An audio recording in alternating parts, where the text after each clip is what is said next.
ఉమ్, Kadiyam Srihari background చూస్తే ఏంటంటే 95 NT Ramarao దింపే దాంట్లో ముఖ్య సూత్రధారుడు గొడవ మొదలైపోయింది కడియం శ్రీహరి వల్లనే. అప్పుడు ఓకే.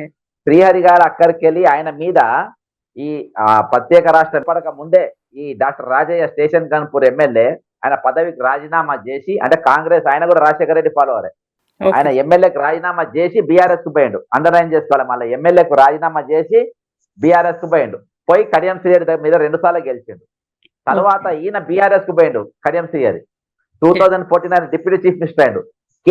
సేమ్ ఇవాళ సురేఖ గారి పైన ఏ విధంగా అటాక్ నడుస్తుందో ఉమ్, సేమ్ అదే పిక్చర్ లో అదే స్థానంలో రాజయ్య అటాక్ స్టార్ట్ చేసింది. ఎట్లా అంటే కేసీఆర్ గారికి దగ్గర ఉన్నోళ్లకు, కేటీఆర్ కు దగ్గర ఉన్నోళ్లకు, ఈ ఉమ్, తల్లి కొడుకులు దగ్గర ఉన్నోళ్ళకు అందరు వాళ్ళ చెవులు కొరికి ఒక కుట్ర చేసి రాజయ్యను చాలా అతి దారుణంగా అవమానకరంగా, నేను ఆయన జాగాలుంటే వేరే తిరిగా ఉండేది, అయినా కానీ ఆయన ఇవాళ కూడా బీఆర్ఎస్ ఉండే ఉండు, అతి దారుణంగా ఆయన దింపేసి ఆయన కుర్చీలో ఆయన కూర్చున్నాడు.